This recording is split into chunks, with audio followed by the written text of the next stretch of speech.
ओम गं गणपतये नमः। ओम श्री सरस्वत्याय नमः। ओम श्री सद्गुरु परमात्मने नमः। ओम नारायण नारायण नारायण। यह जो 43वां सर्ग हम लोग पढ़ रहे हैं, इसमें कहते हैं कि यह जो हमको जगत दिखाई दे रहा है वो अज्ञान से कल्पना मात्र है और यक्ष के नगर के जैसा है। और जब शुद्ध तत्व ज्ञान के द्वारा इसका संपूर्ण विनाश हो जाता है तो ब्रह्म में भली भांति स्थिति हो जाती है। भोक्ता भोग्य रूप जो भीतर में स्थित संपूर्ण अहंता ममता आदि वृत्तियां हैं और बाहर का जो जगत है यह सब तत्व ज्ञान के द्वारा शून्य हो जाता है। तो जो भोग प्राप्त होता है वो वास्तव में ज्ञान का ही भोग है। इसीलिए कहते हैं कि भोग की जो परिसमाप्ति है या अवसान है वह चित्त ही है। यानी आपको यदि ज्ञान में स्थिर होना है तो यह समझिए कि सुख जो है वह भोग नहीं देता, सुख जो है चित्त देती है।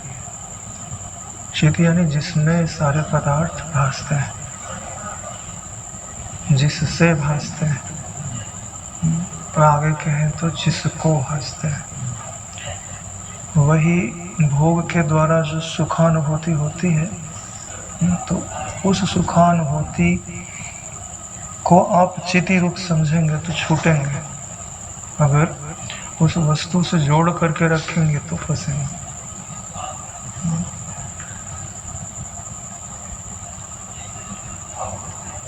तो जो भोक्ता और भोग्य के बीच का जो संबंध है, बीच में जो संबंध आता है उसी को क्या बोलते हैं? भोग। भोक्ता और भोग्य के बीच में भोग है। तो वो भोग क्या है? या तो सुख मिलता है या तो दुख मिलता है। तो सुख से हम चिपकते हैं और दुख से भागते हैं, तो इसी को मोह बोला जाता है। चिपक जाना, जहाँ से प्रेम मिल रहा है वहाँ से चिपक गए, और जहाँ दुख मिल रहा है वहाँ से भाग गए, ये भी मोह है। क्योंकि तुम भागे कहाँ? अरे वहाँ से दुख मिल रहा है तो तुम भागे किधर? उधर भागे ना जिधर सुख मिल रहा है। क्योंकि भाई इधर आग जल रही है तो तुम भागोगे तो किसी दिशा में भागोगे ना, तो उसी को मोह बोलते हैं।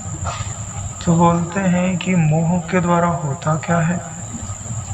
तो बोलते हैं कि आत्मा और अनात्मा, यानी देह और देह का प्रकाशक साक्षी, तो दोनों के गुणधर्म एक दूसरे में आरोपित हो जाते हैं। इसी को अध्यास बोलते हैं। तो एक दूसरे में गुणधर्म आरोपित हो गए तो इसी को अध्यास बोला जाता है। और अध्यास ही जो है वो कल्पित मैं को पुष्ट करता है, अज्ञान को पुष्ट करता है, और यही भोक्ता का स्वरूप कहा जाता है। यानी भोक्ता का जो स्वरूप है वो आध्यासिक ही है। यानी उसने समझ लिया कि मैं भोक्ता हूँ, यानी मैं सुखी हूँ, मैं दुखी हूँ, मैं चिंतित हूँ, मैं परेशान हूँ, मैं रोगी हूँ या मैं स्वस्थ हूँ, मैं बलवान हूँ, यह भी बल का भोग। मैं प्राइम मिनिस्टर हूँ, मेरे अंडर में इतने लोग काम करते हैं।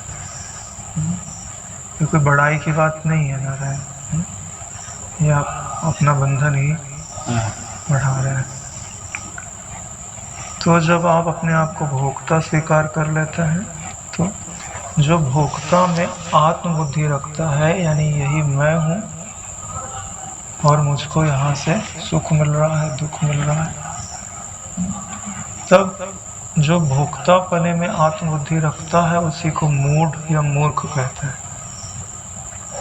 मूढ़ का या मूर्ख का संस्कृत में अर्थ होता है जो मूर्छित है, यानी जिसको होश नहीं है। जैसे किसी को पहले किडनैप वगैरह करते थे तो कुछ सुंघा दिए, क्लोरोफॉर्म सुंघा दिए, नहीं कुछ खिला दिए, तो बेचारे की जो कॉन्शसनेस है, होश है, वो उसको पता नहीं कौन है, कौन आ रहा है, कौन जा रहा है। जिधर उठा के बिठा दिया बैठ कर, जिधर से ले गए ले गए। ऐसे ही यह जो मोह है तो ठीक वैसे ही है, आपको क्या करता है, बेहोश कर देता है। फिर इंद्रियां जहाँ उठाती हैं वहाँ तुम उठते हो, जहाँ बिठाती हैं वहाँ बैठते हो, जहाँ मन भगाता है वहाँ तुम भागते हो। यानी तुम्हारा कंट्रोल किसी दूसरे के हाथ में है, तुम हो गए कठपुतली। इसीलिए मोह का मतलब क्या होता है, तुमको, तुम्हारी बुद्धि को, तुमको यानी तुम्हारी बुद्धि को मूर्छित कर दिया गया, और फिर उसको मन के द्वारा इंद्रियों के विषय में भटकाया जा रहा है। तो जो भोक्तापने में आत्मबुद्धि करता है उसी को मूढ़ कहता है, मूर्ख कहते हैं या अज्ञानी कहते हैं, और उसी को बाह्य जगत का भोग होता है। यानी जब भी उसको थोड़ी सी भी शांति या थोड़ा सा भी सुख मिलता है तो यह समझता है कि ये मुझे जग से प्राप्त हो रहा है। जगत का भोग होता है, इसका मतलब यही है कि हल्का सा भी सुख, हल्की सी भी शांति उसको मिलती है तो उसे ये लगता है कि वो जगत से प्राप्त हो रहा है, स्वतः मेरे स्वरूप से नहीं आ रहा है। इसीलिए आगे क्या कहा है, बाह्य जगत का भोग होता है ऐसे मूढ़ को, और स्वतः नहीं होता। यानी आ तो भीतर से रहा है लेकिन उसको प्रतीत हो रहा है कि बाहर से आ रहा है। इसके बारे में कल हम लोगों ने चर्चा भी किए थे कि स्वाद जो है वो आपके मस्तिष्क के पास पहले से है, दृश्य का जो सुख मिलता है वो भी पहले से है, श्रवण का जो सुख मिलता है वो भी पहले से है। सिर्फ मायावश जो इनका रूप का संयोग है, शब्द का संयोग है या पदार्थ का संयोग है, वह केवल निमित्त मात्र है आपको फंसाने के लिए। हाँ ठीक है। जैसे पेड़ पे जो है कौवा बैठा, आम बहुत दूर है, ठीक है, कौवा इधर बैठा, आम बहुत दूर है, लेकिन जैसे ही बैठा वैसे गिर गया। हिलने के कारण नहीं गिरा, उसके सिर्फ बैठा और गिर गया। तो कोई देखेगा तो क्या सोचेगा कि पेड़ पे बैठता है और गिर जाता है। और यही नियम बना दिया गया कि हम देखेंगे तो सुख मिलेगा, सुख रूपी आम का फल, देखना रूपी कौवा बैठेगा तो सुख रूपी आम का फल गिरेगा। कल एक बात मैंने और भी रखी थी कि भोग सदैव वृत्तियों का होता है, वस्तु का नहीं होता है। यह बहुत गहरी बात है। कई बार आपके पास वस्तु भी है, भोगने की सामर्थ्य भी है, लेकिन भोगते हो और आपको सुख महसूस नहीं होता।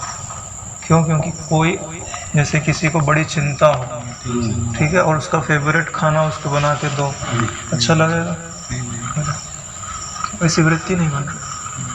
दुखागा वृत्ति है कितने सीधी सी बात है, वही पत्नी है जिसको प्राणों से प्रिय प्रेम करता है, ठीक है, कुछ समय बीत जाता है, उसका मन उससे नहीं मिल रहा है, शरीर तो वही का वही है, अब उसको अच्छी नहीं लगी, अब उसको तलाक चाहिए।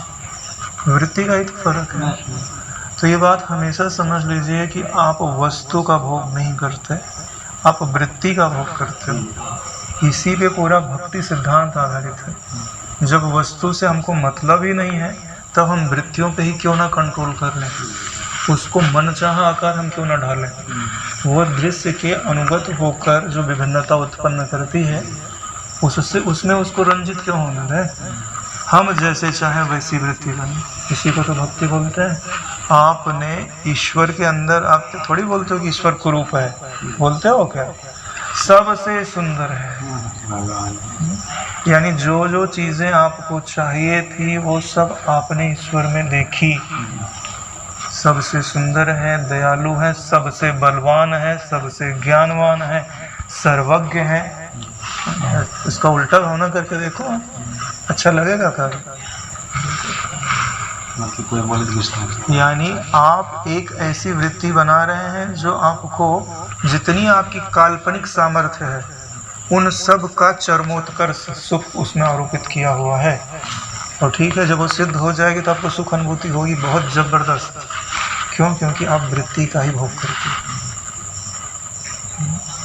बहुत गंभीर बात है ये, जल्दी पकड़ में नहीं आती और सुनने को भी नहीं मिलती। इसके लिए जब चर्चा करते हैं तो एक सार्थक चर्चा होनी चाहिए। चर्चा में तर्क नहीं चलना चाहिए, ठीक है? कुछ सीखने के लिए या किसी बात का प्रकाश करने के लिए उसका चर्चा का उद्देश्य होना चाहिए। सिर्फ हम चर्चा कर रहे हैं जिसका कोई दिशा ना हो, ऐसे चलने से कोई लाभ नहीं है।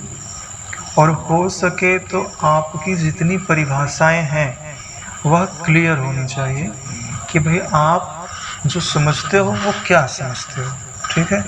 ऐसा नहीं है कि सब उसी में मिक्स करके रखा हुआ है। किसी ने भैया हमको जो है 100 ग्राम चीनी दे दो, अब उसको पता ही नहीं चीनी कहाँ रखी हुई है, कौन सी बोरी, 50 बोरियाँ हैं, सब बोरियों में कुछ ना कुछ सामान भरा पड़ा। अब एक खोल रहा, उसने देखा उसमें बेसन पड़ा, फिर बेसन का थैली खोला, वैसे छोड़ दिया। तो ऐसे दुकानदार से लाभ नहीं है भाई, जल्दी से तुमको वस्तु ही नहीं मिलेगी। हर चीज़ कैटेगराइज करके अलग अलग खाने में रखी हुई हो और जो वस्तु जो मांगी जाए, जितनी मांगी जाए उतनी दी जाए, तो वहाँ से लाभ की संभावना है। ये तो मैं बात कर रहा हूँ इसकी। अगर तुम दवा खाने चले जाओ, वहाँ तो दवाइयाँ होती हैं और सबका नाम एकदम क्रिटिकल होता है। थोड़ा सा 2-4 अक्षर का फर्क कर दो तो दूसरी दवाई निकल जाएगी। एक अक्षर भी फर्क कर दो, कहीं कहीं तो कोडिंग में भी लिखा हुआ होता है।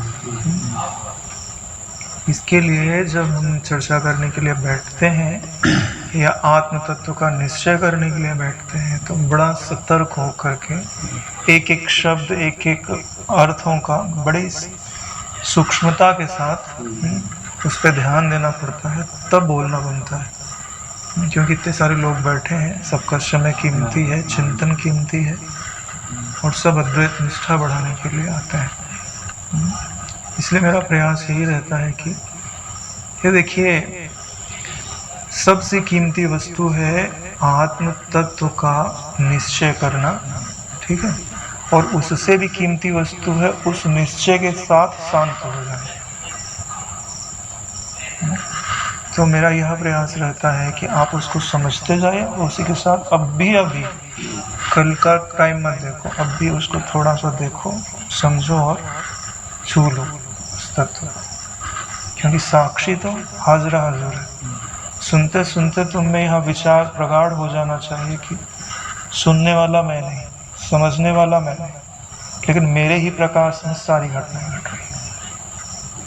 और इन घटनाओं में जो नाम और रूप है वो माइक है, कल्पित है, अज्ञान के कारण दिखाई देता है। अज्ञान के कारण मतलब होता है अज्ञान का ही दूसरा नाम मन है, ठीक है? मन के कारण जब बोला जाता है अज्ञान के कारण दिखाई देता है, तो इसका क्या अर्थ समझना चाहिए कि मन के कारण दिखाई देता है। अब इसमें तर्क करने की जरूरत नहीं है, ये तुम्हारे अनुभव से प्रकाशित है। अब इसमें कोई तर्क करने लग जावे तो फिर मजा नहीं आता।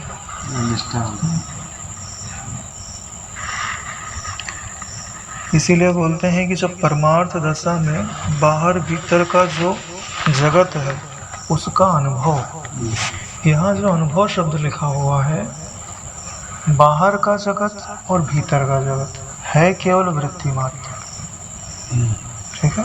ये पहले स्वीकार कर लो। और उनका जो अनुभव है, का अनुभव ब्रह्म रूप ही है। तो यहाँ पे अनुभव और ब्रह्म की एकता समझनी है तो ज्ञान रूपता से समझ में आएगी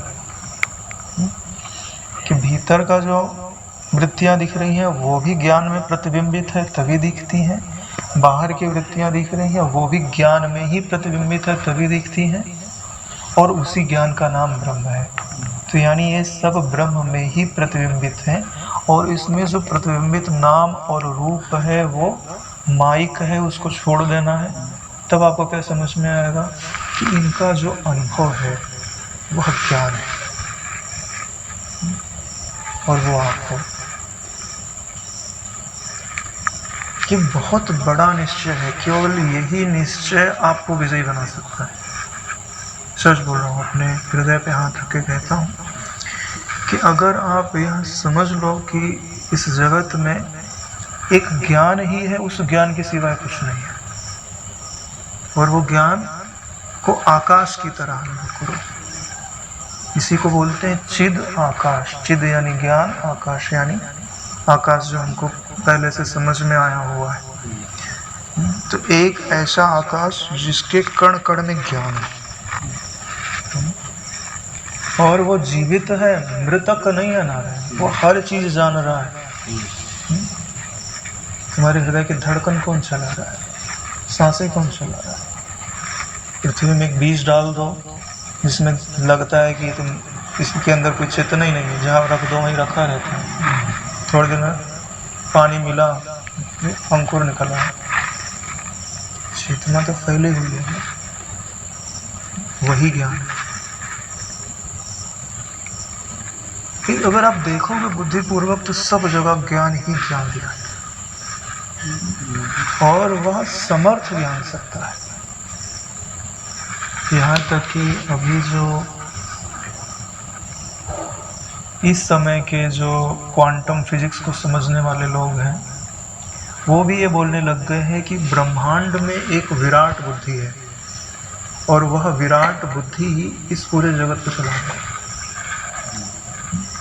उसको बोलते हैं आकाशीय बुद्धि, एस्ट्रल इंटेलिजेंस।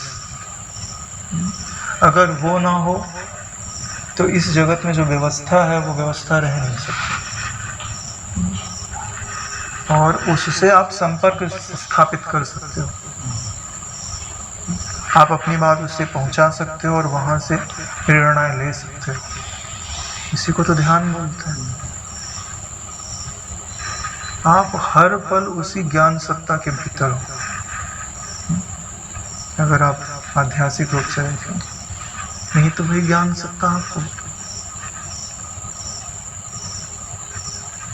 हम सबको प्रयास पूर्वक यह अभ्यास निरंतर करते रहना चाहिए, क्योंकि शरीर का कोई भरोसा नहीं है कि जिससे आप ले रहे हो वो भी आकाश रूप है, ज्ञान आकाश रूप है, उसी को चिदाकाश बोलते हैं। जो भी हम शब्दों का उच्चारण कर रहे हैं ना अभी, इन शब्दों को उनके अर्थ के साथ अनुभव रूप होते जाइए। अभी के अभी जैसे एक शब्द बोला जा रहा है चिदाकाश, अपने मन में दोहराइए चिदाकाश, और फील करिए कि अभी आप चिदाकाश को क्या अनुभव कर रहे हो।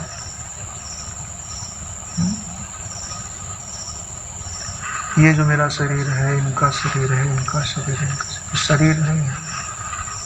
चिदाकाश को देखो, एक आशा आकाश वही अबदल रूप से विराजमान है।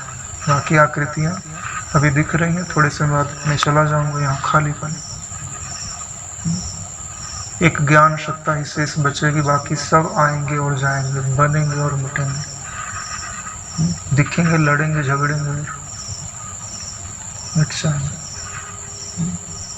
वो जड़ भरत का और उनका संवाद है ना, पालकी उठा के ले जा रहा था रोगन राजा, तो वहाँ बापू जी ने सुनाया था। वो मैंने बात को वहीं का वहीं रट लिया। बोले मैं उतरूंगा तो तेरा सिर कलम करवा दूंगा, तू क्या समझता है, तेरी चमड़ी उधेड़ दूंगा। पालकी चलते चलते वो कूद जाते थे। तो उन्होंने क्या बोला है कि एक घड़ा दूसरे घड़े के ऊपर गिरेगा और एक घड़ा फूट जाएगा, इससे मुझ आकाश का क्या बिगड़ेगा। यही वाक्य था ना। तो नारायण यही तो हमको भी अनुभव करना है कि वही आकाश में है ना। आकाश तत्व को पकड़ के ही अनुभव सिद्ध किया ना उन्होंने भी, तो फिर हम भी पकड़ लेना। इसके सिवाय क्या रास्ता है बताओ। जो भक्त होता है वो हर आकृति में भगवान का आरोप करता है। और जो ज्ञानी होता है वो हर आकृति में आकृति का बाध करके उसके भीतर जो आकाश है, ज्ञान आकाश है, चिद आकाश है, तीनों शब्द एक ही है, क्योंकि आगे से मैं ज्ञान आकाश नहीं बोलूंगा, चिद आकाश ही बोलूंगा। चिद का अर्थ सदैव ज्ञान ही समझिएगा, तो सरलतम हो जाएगा समझना। नहीं तो आप अपने मन की कल्पनाएं मिलाते जाओगे तो उलझन उतनी ही ज्यादा बढ़ती जाएगी। कभी करके देखिए, इससे आनंददायक क्षण नहीं हो सकते अगर आपकी वृत्ति तदाकार होती है तो। क्यों? क्योंकि निर्वाण प्रकरण पढ़ने का अर्थ यह होता है कि आप तत्पद के शोधन में लगे हैं। त्वम पद का शोधन आपने पहले पूरा किया हुआ है। अब तत्पद के शोधन के साथ तत् और त्वम की एकता का भी अनुभव साथ साथ में करते रहिए। जैसे अभी सारी आकृतियां, ये आकृति नहीं है, केवल चिदाकाश, यानी बोलने वाला भी एक चिदाकाश है, सुनने वाला भी चिदाकाश है, जहाँ बैठे हैं वो जगह भी चिदाकाश है, यानी चिदाकाश ही बोल रहा है, चिदाकाश ही सुन रहा है। तो आकाश में किसी भी क्रिया का आरोप करने पर उस क्रिया का कोई ग्रहण करता नहीं बनता, क्योंकि आपके माइंड की एक आदत है कि वह मेमोरी को बिना आकृति के जीवित नहीं रख सकती, उसको नाम और रूप चाहिए।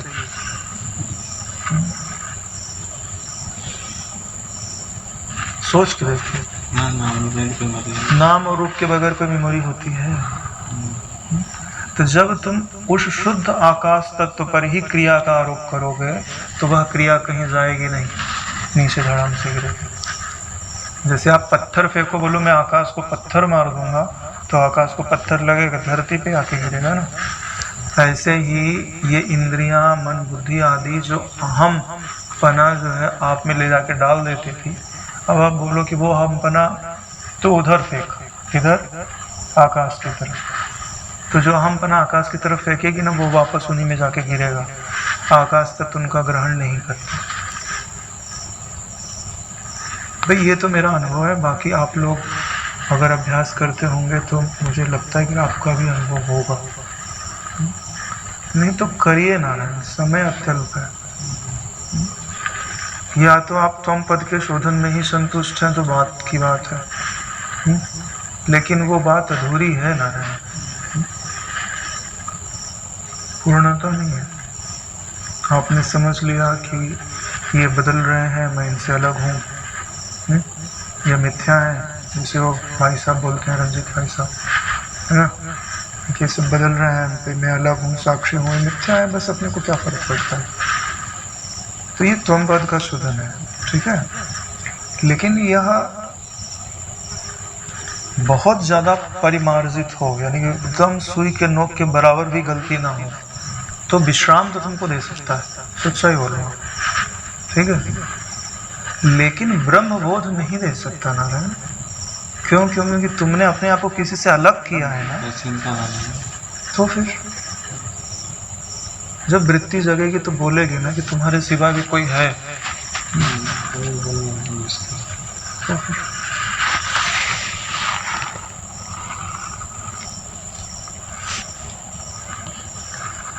जो पुरुष अज्ञान से भली भांति मुक्त हो जाता है वह आत्मबोध से शीतल हो जाता है, फिर इसको भोग का जल रुचता नहीं है।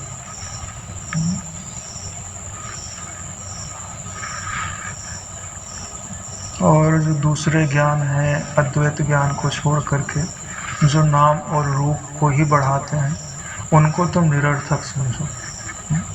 केवल अद्वैत ज्ञान ही तुमको पूर्णता की प्राप्ति में आ सकता है। अहम बुद्धि का अभाव होना ही मोक्ष कहा जाता है। देखो, अहम बुद्धि में दो चीजें हैं, एक है अहम और एक है बुद्धि। बुद्धि का काम ही है ठप्पा लगाना कि ये तुम हो। देखिए, एक होता है फल व्याप्ति, एक वृत्ति व्याप्ति और फल व्याप्ति, ठीक है ना। जब तक आप किसी ससीम चीज को मैं कहते हो तब तक उसकी फल व्याप्ति भी होती है कि मैं यह हूँ, ठीक है। और जब आप किसी अपरिच्छिन्न वस्तु को मैं कहते हो, जो अनंत है वो मैं हूँ, तो कुछ ग्रहण में आया क्या?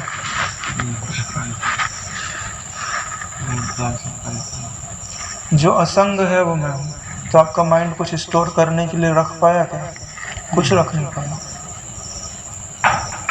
नारायण ये साक्षात जो अपरोक्ष तत्व है उसका अनुभव है, इसकी स्टोरेज नहीं होती नारायण। इस वाक्य को तुम स्टोर कर सकते हो, लेकिन इसमें जो अनुभव है उसका स्टोरेज नहीं हो सकता है।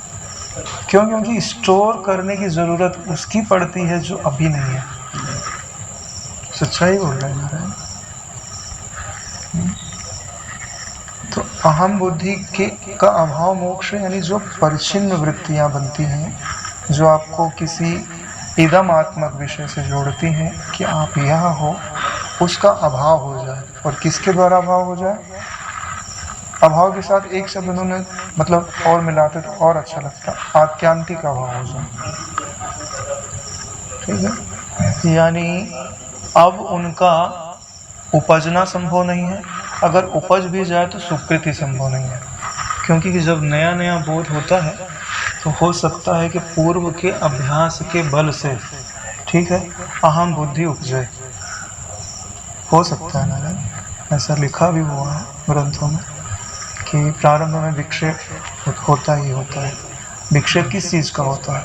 अहम बुद्धि की वृत्ति बनती है। हाँ, उनको पता है कि वृत्ति है, आई गुजरी, उससे उनको कोई फर्क नहीं पड़ता है, लेकिन होता तो है, ऐसा तो अनुभव में आता है। और आगे कहते हैं कि जैसे स्वप्ने के अंदर आपको पदार्थ दिखते हैं, तो जगने पर व्यक्ति ना तो उनसे आनंद की अपेक्षा रखता है, ना उनका अस्तित्व ही मानता है। ठीक है, ऐसे ही तत्व ज्ञान के द्वारा जिसने अपने वास्तविक मैं का पहचान कर लिया, उसमें जग गया, तो वह ये जो जागृत जगत हमको दिखाई देता है, ना इसका अस्तित्व मानता है और ना इससे आनंद प्राप्त करने की इच्छा करता है। अरे वस्तु हो तब तो इच्छा करे ना रहे। भले हमारी बुद्धि कमजोर है, उस चीज को ग्रहण नहीं करती, लेकिन बोलती तो है कि यही सही है। सच्चाई तो है ना। आज बढ़िया क्या कम्बल उधर रखती है।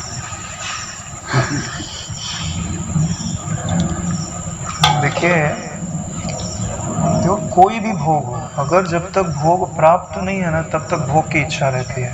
ठीक है, और भोग के समय भी चिंता रह सकती है कि आगे मिलेगा कि नहीं मिलेगा, और बीत जाने पर फिर से इच्छा हो जाती है। देखोगे तो शांति कहीं नहीं है। जब तक हो रही है तब तक तो शांति होने नहीं, शांति तो होने नहीं लगी। और आपने एक बार प्राप्त कर भी लिया तो उतने से तो तृप्ति नहीं मिलने वाली है, वो दोबारा फिर से वृत्ति बनाएगी कि ये वस्तु मुझे मिले।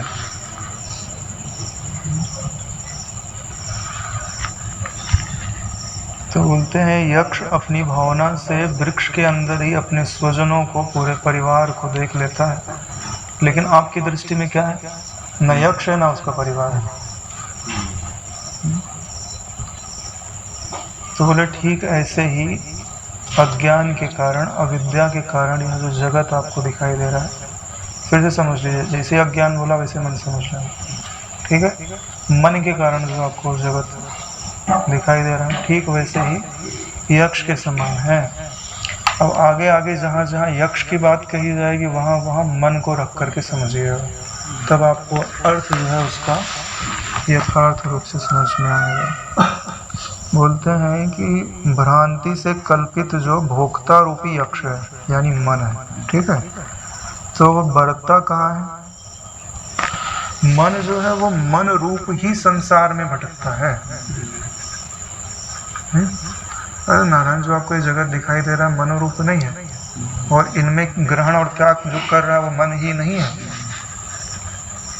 तो मन रूपी जो यक्ष है और मन रूपी ही जो पदार्थ है, यानी कल्पित यक्ष भी है और कल्पित पदार्थ भी है। और वो उन्हीं में विषय विचरण कर रहा है, वहीं पे उसका नगर है। यानी मना कल्पित नगर में मना कल्पित जो भोक्ता है वो विचरण कर रहा है।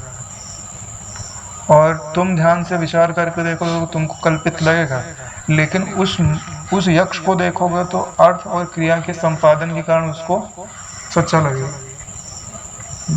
कि भाई मैं जी रहा हूँ, मेरी इतनी उम्र है, मैंने ये कार्य किया, मैंने इतनी पूजा की, मैंने इतना पाठ किया, क्योंकि यक्ष का काम पूजा पाठ करना ही होता है। मेरी इतनी सामर्थ्य है, मैंने इसको जीत लिया, मेरी इतनी पत्नियां हैं, ये सारा अभिमान संजोया हुआ होगा और उसको ये सब सत्य लगता होगा। सत्य किसको बोलते हैं? जो तुमको सुख और दुख देने में समर्थ हो ना, समझ लेना तुम्हारे लिए सत्य है। भले बोलते रहो कि झूठा है, सच्चाई बोल रहा हूँ। जब तक वो वस्तु तुमको हंसा भी रही है और रुला भी रही है, ठीक है ना, इसका मतलब है वो वस्तु तुम्हारे लिए सत्य है। इसका मतलब बात नहीं किया ना। अभी मैं जो है तुमको थाली में लेके आऊँ भोजन, बोले भाई ये आकाश रूपी रोटी है, आकाश रूपी ये रसगुल्ला है, आकाश रूपी ये चावल बघार के रखे हुए है, पुलाव है, खाओ, क्या टेस्ट आएगा? कुछ टेस्ट आएगा? कुछ नहीं आएगा। अगर टेस्ट आ रहा है इसका मतलब कुछ है वहाँ। ऐसे ही प्रारंभ की बात नहीं कर रहा हूँ, अभ्यास की। जब ये चीज़ सिद्ध हो जाती है और फिर भी आपको उसमें रस बुद्धि रह गई, वो आप रख दो, वो बात अलग बात है। लेकिन जब तत्व का निश्चय करने की बात आएगी ना, तो अगर वो मन को लुभा ले जा रहा है तो मन ने अभी उसमें सत्यता कुछ ना कुछ रखी है। ये भले आपको अभी स्वीकार ना हो, लेकिन आगे चल करके स्वीकार होगा हमारा। क्योंकि मन को अगर उसमें अच्छा लगना और बुरा लगना पड़ा हुआ है ना, तो उससे उपराम नहीं हुआ। अच्छा लगना बुरा लगना चलो मैं बोलता हूँ पड़ा भी रहे, लेकिन उससे ज़्यादा अच्छा लगना स्वरूप में हो जाना चाहिए, तो मन वहाँ जाकर मिट जाएगा। ये अच्छे लगने बुरे लगने वैसे पड़े रह जाओगे, क्योंकि पूरी तरह मिटाना तो संभव नहीं है। क्योंकि हम लोग जो है ना, वो क्या बोलते हैं, 10 घंटे 12 घंटे तो जागतिक व्यवहार में ही लगे हुए रहते हैं। ये मिटता तो उनका है जिनको भोजन करने के लिए आँख खोलना है, भोजन पा लिए, बस थोड़ा इधर उधर घूम रहे हैं, बैठ अपने शास्त्र मनन कर रहे हैं, नहीं बैठ के जप कर रहे हैं, ध्यान कर रहे हैं, समाधि कर रहे हैं, ठीक है। उनके लिए तो भाई व्यवहार तो है ही नहीं। जो व्यवहार है नहीं तो वृत्ति सूक्ष्म से सूक्ष्म होती जाती है। मन को इंद्रियों से तदात्म करने का अवसर नहीं मिलता है। ऐसे तो बोले कि एकांत वासो लघु भोजनादो मौनम निराशा करुणा अवरोधा, इसीलिए तो बोला हुआ है। हाँ, तो तलवार की धार पे चल रहे हैं लोग, सच्चाई। थोड़ा सा इधर से उधर हुए ना नारायण, तो बहुत बड़ा परिवर्तन हो सकता है। लेकिन अगर धैर्य नहीं छूटा ना, तो उपलब्धि भी बहुत बड़ी हो सकती है। अद्वैत ज्ञान की निष्ठा से बड़ी उपलब्धि कुछ नहीं है।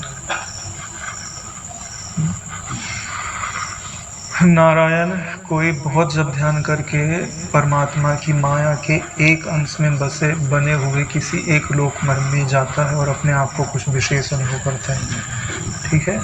लेकिन जो अद्वैत ज्ञान का अभ्यास करता है, ठीक है, अरे नारायण जिसने ऐसी अनंत सृष्टियां धारण कर रखी हैं, वो उससे एकाकार हो रहा है। उसकी सामर्थ्य कितनी,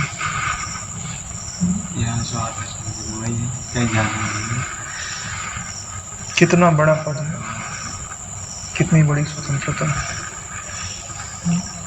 तो वो यक्ष को तो बातें सच्ची लगेंगी, लेकिन आपके लिए ये सच्ची नहीं है। न यक्ष सच्चा है, ना उसका नगर सच्चा है, ना उसके नगर में उसके पति पत्नी पुत्र परिवार जो है वही सच्चा है। इसीलिए बोलते हैं कि अर्थ क्रियाकारी होने से उसके लिए वे दोनों सदरूप हैं, लेकिन मिथ्या अहमता और जगत, उनका जो जगत है वो भ्रम रूप ही है। जैसे जंगल में यक्ष जो है वो केवल भ्रम से ही दिखाई देते हैं।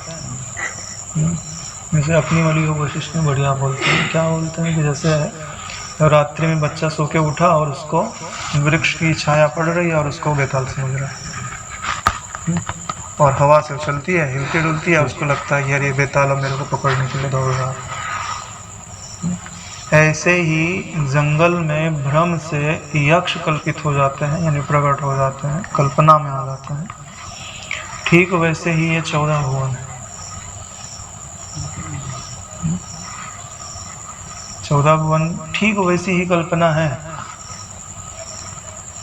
वहाँ हम कल्पना करते हैं और यहाँ कल्पना हो गई है, इसलिए हमको पता नहीं चल रहा है। लेकिन दोनों है कल्पना ही नारायण। बिना कल्पना के दिखे तो बताना। चाहे 14 लोग हों चाहे 28 लोग हों, 56 कर लो, कोई दिक्कत नहीं। बिना मन के दिखा सके कोई ऐसा परमात्मा ढूंढ के लाओ। बिना मन के नहीं दिखाया जा सकता। बिना विक्षेप शक्ति के उपयोग के कोई भी भ्रम का दिखाना संभव नहीं है।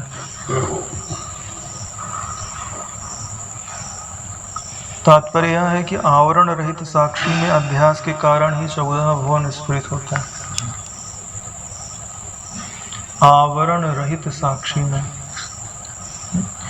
आवरण युक्त साक्षी किसे कहते हैं? आवरण किस चीज का होता है? अविद्या का ही आवरण कहा जाता है। और अविद्या का ही जीता जागता रूप क्या है? आपके मन, आपका अंतःकरण। नारायण, आप पे आवरण आपके अंतःकरण के सिवा और किसी ने नहीं किया हुआ। आपके अनुभव में और कोई वस्तु आती है क्या? बाहर से तो कोई आगे किया नहीं। हाँ, नहीं तो कोई चादर वादर लेके आया हो, लोहे की लेके आया हो, हाँ, जिसने जो है आपको चारों तरफ से लपेट के उसके अंदर पैक कर दिया हो, ऐसा कोई आवरण? कोई आवरण नहीं। आप पे मन और मानसिक कल्पनाओं का ही आवरण है। मन का भी आवरण नहीं है, मानसिक कल्पनाओं का आवरण है। मन तो भैया शुद्ध ज्ञान रूप है। नाम रूप हटाओ वो ब्रह्म हो जाता है, नाम रूप डाल दो वो जड़ हो जाता है। नाम के अंदर अगर नाम और रूप घुसा दो तो जड़ी भाव को प्राप्त हो जाता है, नाम और रूप निकाल दो तो चेतन हो जाता है। न वो चेतन है न वो जड़ है, अनिर्वचनीय है। जो माया का स्वरूप है वही मन का स्वरूप है। माया को जैसे अनिर्वचनीय बोलता है ना, वैसे ही नारायण मन को भी अनिर्वचनीय बोलता है। अभी अच्छा, मन अगर दृश्य को ग्रहण ना करे तो तुम क्या मन के साक्षी हो सकते हो? जब तक दृश्य को ग्रहण नहीं करता नारायण, आप मन के साक्षी नहीं हो सकते। यह बताता है ना कि अगर आप ज्ञान रूप हो तो उस समय ज्ञान रूप से एक हो जाता है। और वही ज्ञान जब इदम रूप हो करके, इदमात्मक ज्ञान हो करके, इदम प्रत्यय गोचर ज्ञान होकर स्फुरित होना चाहे तो तभी दिखता है।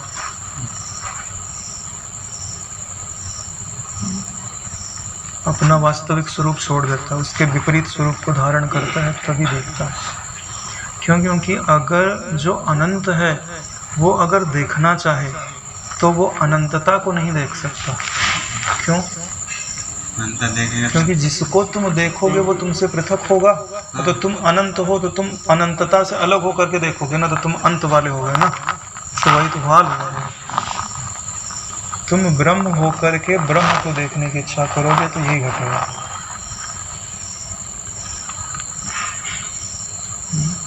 ब्रजेश भाई ने इन सारी चीज़ों को बहुत बारीकी से समझा हुआ है और उसके साथ एकता स्थापित की हुई है। अगर मुझसे कोई विरोधी बात निकल जाए तो आप टोक दिया करिए। मैं बहुत तोल तोल के बोलता हूँ कि भाई जिन चीज़ों का मनन किया हुआ है, प्रमाणित बातें हैं, उन्हीं को कहता हूँ। ऐसा मेरा प्रयास रहता है।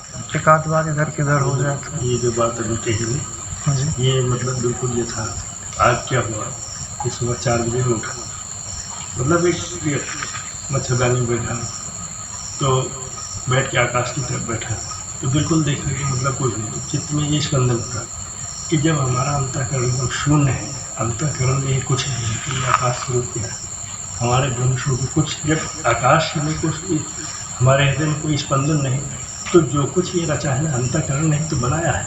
अब अंतःकरण यहाँ शून्य एकदम दशा में, तो इतनी बड़ी सृष्टि ब्रह्मांड कुछ नहीं, सब आकाश में शून्य रूप ही तो दिख रहा है ना। तो स्वयं बिल्कुल लगा कि जो कुछ ये बनाया इस अंतःकरण ने ही बनाया है ना, कोई ईश्वर ने तो बनाया नहीं। अब आगे कहते हैं, अब देखिए, अब आपको प्रेरित कर रहे हैं कि अब आपको करना क्या है। जो कह रहे हैं ये वचन बहुत मूल्यवान है। यह सब कुछ एकमात्र मेरा भ्रम है। दोहराते जाइए, यह सब कुछ एकमात्र मेरा भ्रम है और कुछ नहीं है। और कुछ नहीं। इस वाक्य को अगर आप रोज दोहराते जाएं, 8 बार 10 बार पकड़ लें कि जो कुछ भी दिखाई दे रहा है यह मेरा भ्रम है और कुछ नहीं है। एक आकाश सत्ता ही सत्य है। मेरा शरीर भी नहीं है, एक आकाश सत्ता ही है और वही यह विचार कर रही है। जो आप विचार कर रहे हो ना, वो विचार वही कर रही है। तो उस विचार को कोई ग्रहण करने वाला नहीं, क्योंकि कभी कभी लगता है कि मैं विचार कर रहा हूँ, इसी आकृति के साथ मन उस स्टोर को, उस मेमोरी को स्टोर कर लेता है कि महेश नाम का मैं हूँ और मैं इस बात का मनन कर रहा हूँ। ध्यान से आप अपनी वृत्तियों को देखेंगे तो यही घटित होता है। जैसे ही बोलो कि महेश नाम की आकृति ही नहीं है, ठीक है, चिदाकाश रूपी बुद्धि, चिदाकाश रूपी ज्ञान को मनन कर रही है और चिदाकाश में एक हो रही है। ना कोई मनन करने वाला बचा, ना कोई वाक्य बचा, खाली एक ही चीज बचेगा। आप ये अनुभव कर लेना। ये बात मैं एकदम ठोक ठोक के बोल रहा हूँ और इससे बड़ी कोई बात नहीं है। आप पढ़ते जाओगे, इस बात का प्रमाण आपको योग वासिष्ठ में पद पद पर मिलता जाएगा और मैं दिखाते जाऊंगा और बताते जाऊंगा यहाँ ये प्रमाण आया है, आगे आएगा, इसलिए तो बोल रहा हूँ। यही वो चीज है जो आपको निर्विषय तत्व में खड़ा करती है। यही वो चीज है जो आपको वहाँ खड़ा करती है जहाँ कोई आकृति नहीं है, जहाँ कोई परिच्छिन्नता नहीं है, जहाँ कोई कर्तापन नहीं है, जहाँ कोई भोक्तापन नहीं है, जहाँ कोई शत्रु नहीं है, जहाँ कोई मित्र नहीं है, जहाँ कुछ अच्छा नहीं है, जहाँ कुछ बुरा नहीं है तो परम अच्छा है। उसका विपरीत वहाँ है ही नहीं। न सुख है न दुख है, परम आनंद है।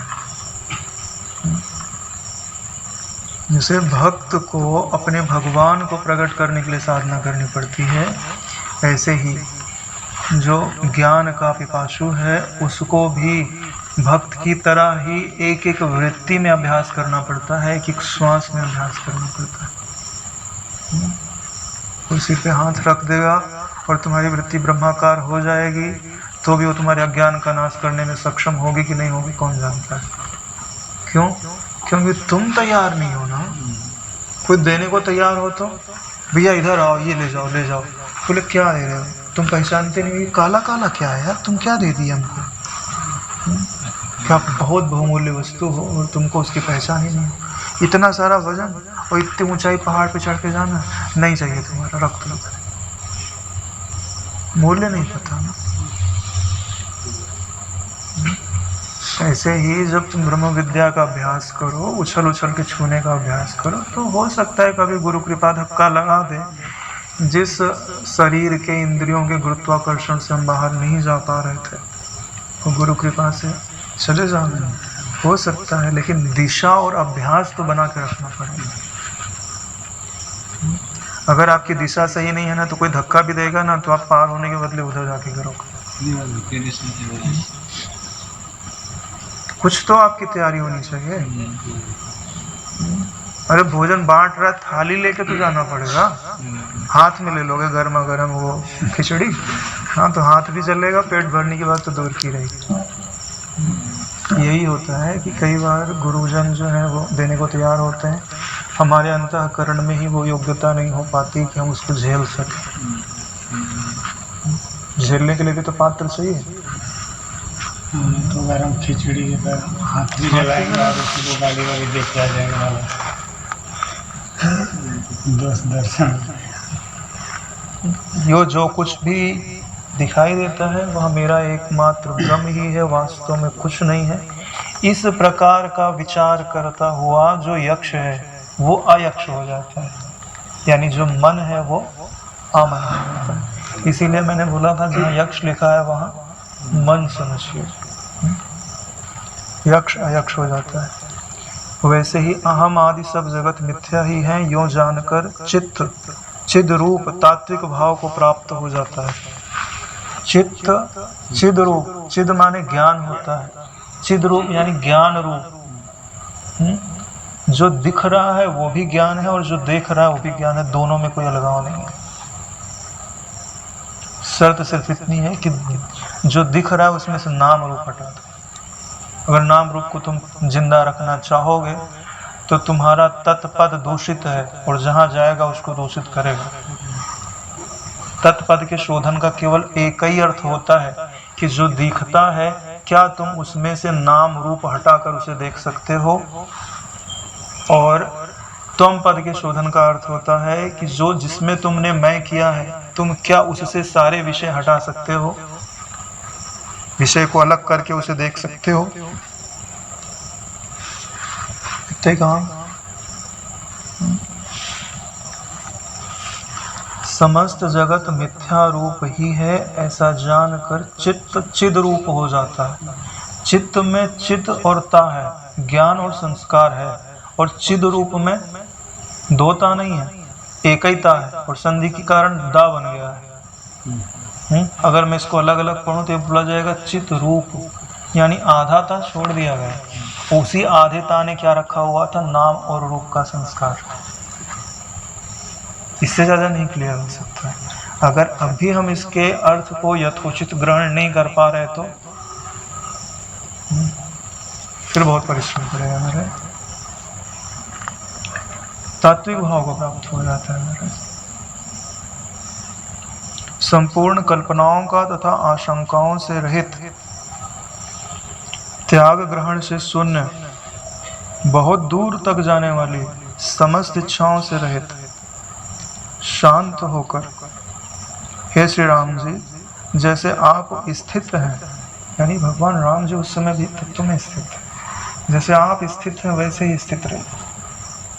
काश हमारे गुरु जी भी ऐसे बोलते ना तो हम लोग, हाँ, जो विकल्प हैं थोड़े बहुत शांत हो जाते। क्योंकि गुरु के मुख से प्राप्त जो आशीर्वचन होते हैं ना, इनसे कीमती कुछ नहीं होता। इनसे बड़ा, जिनको गुरु का सानिध्य प्राप्त नहीं है उनके अंतःकरण से पूछिए क्या हाल होता है। चलो कोई बात नहीं, पासिंग मार्क तो अपन ऐसे भी ला लेंगे।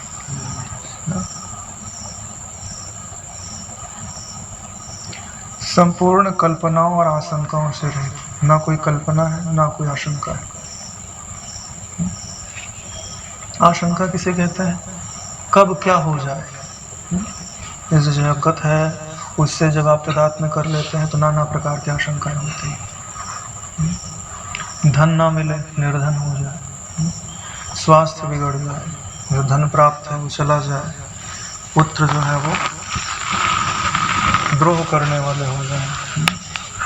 ये सब आशंकाएं ही हैं, और सारी आशंकाएं यह में ही होती हैं और यह की ही होती हैं। प्रकाशक की कोई आशंका नहीं है। समस्त कल्पनाओं और आशंकाओं से रहित, अब ना कोई कल्पना बची और ना अनिष्ट की कोई कल्पना बची। अनिष्ट की कल्पना का नाम ही आशंका है। त्याग और ग्रहण से शून्य हो गया, ना कुछ पकड़ना है ना कुछ छोड़ना है। छोड़ भी कैसे सकते हो मैं? जैसे अभी मैं बोलूं तुम्हारे मन में कोई आकृति बनी, ठीक है, उस आकृति ने तुमको बहुत परेशान किया। अब मैं बोलता हूँ इस आकृति को छोड़ दो, क्या करोगे? टांग पकड़ोगे उसका, फेंक क्या होगा? कहाँ फेंकोगे? सोचो, मन में तुम्हारी आकृति है, उसका टांग पकड़ो और ले जाके फेंको, तो फेंकोगे कहाँ पे? जहाँ जाओगे वहाँ मन ही मन होगा। तो नारायण जहाँ, मतलब ये जो हमारा स्थूल जगत है, यहाँ जैसे त्याग किया जाता है ऐसा त्याग मन में संभव नहीं है। मन में त्याग के लिए सिर्फ स्मृति का प्रवाह पलटा जाता है कि जैसे आपको इस वस्तु का त्याग करना है तो उससे विपरीत कोई वस्तु हो तो उसको याद करो, तो अपने आप छूट जाएगी। अरे भाई इसीलिए तो सब भगवान को याद करते हैं कि भगवान को याद करने से जगत याद नहीं आवेगा। सच्चाई है ना नारायण। और पूरे शास्त्रों में ईश्वर के स्मरण की इसीलिए तो महत्ता है। नाम जप क्यों दिया जाता है आपको? जप क्यों दिया जाता है? इसीलिए ना कि आपको ईश्वर याद आए। जो आप याद करना चाहते हो वो याद आने लगेगा तो जो अनर्थकारी याद आता है वो छूट जाएगा। ग्रहण और त्याग से शून्य, यानी चित्त में क्या घटित हो रहा है इससे कोई मतलब नहीं। हालांकि शुद्ध होने के पश्चात जैसे हमारे मस्तिष्क में नाना प्रकार के प्रवाह चलते रहते हैं ना, ऐसे चलता नहीं है। प्रारब्ध वशात कोई वृत्ति बने तो बने, नहीं तो नहीं बनती। हाँ, व्यवहार करना हुआ तो वृत्ति बनती है। जैसे अभी हम लोग जो है, अभी हमको कुछ नहीं करना, हम शांति से ध्यान भजन कर ले जाए तो भी नाना प्रकार की वृत्तियाँ बनती है। तो बोध होने के पश्चात ऐसा नहीं होता, मन पे अधिकार होता है। इसलिए लिखा है संपूर्ण कल्पनाओं और आशंकाओं से रहित। ग्रहण और त्याग से शून्य है, बहुत दूर तक जाने वाली समस्त इच्छाओं से रहित। ये इच्छा ही है जो आपको बहुत दूर तक ले जाती है ना, ब्रह्मलोक तक ले जाती है, ऊपर नीचे, पाताल लोक, अतल वितल सुतल तलातल महातल रसातल पाताल, एकदम पाताल में असुर बना रहे हैं। पाताल में असुरों का, नागों का निवास है। हाँ, तो ये इच्छाएं कहाँ ले जाती? बहुत दूर तक ले जाने वाली इच्छा है ना। कहाँ? बंगाल और कहाँ अहमदाबाद? कौन लेके आया? इच्छा ही लेके आई ना। तो एक इच्छा ही है जो बहुत दूर तक ले जाती है। तो जो बहुत दूर तक ले जाने वाली इच्छा से बहुत बढ़िया मेरे को लगा, मैं पढ़ा है। शांत होकर हे श्री राम जी आप जैसे स्थित हैं, वो परमात्मा और गुरु सत्ता हम पे भी कृपा करे कि हम भी वैसे ही स्थित हो जाएं। उस तत्व को छू तो रहा ही है। खूंटा गड़ जाए वहीं पे रहे, वहीं पे सोए, वहीं पे जगे, है ना, वहीं पे खेले, वहीं पे कूदे, वहीं पे सेवा करें। हाँ, सेवा भी वही, करने वाला भी वही है, एक आकाश ही है ना। आकाश ही बोल रहा था, आकाश ही सुन रहा, चिदाकाश ही बोल रहा है, चिदाकाश ही सुन रहा है, चिदाकाश ही समझ रहा है, चिदाकाश ही इच्छा कर रहा है। तो सारी ये जो सारी कल्पनाएं थी सबको छोड़ दो, ये तो करना है संपूर्ण कल्पनाओं और आशंकाओं से रहित। जब तक आप चिदाकाश हो यह घनघोर भावना आप नहीं करोगे तो नारायण ना असंगता आपकी परिपूर्ण होगी, ना अद्वैतता परिपूर्ण होगी, और ना आपकी वृत्ति में ब्रह्म अवतरित होगा, यानी आपकी वृत्ति ब्रह्माकार नहीं हो पाएगी।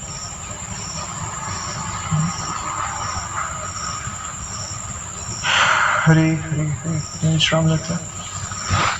ओम सहनावतु सहनौ भुनक्तु सह वीर्यं करवावहै तेजस्विनावधीतमस्तु मा विद्विषावहै। ओम शांति शांति शांति। श्री सद्गुरुदेव महाराज।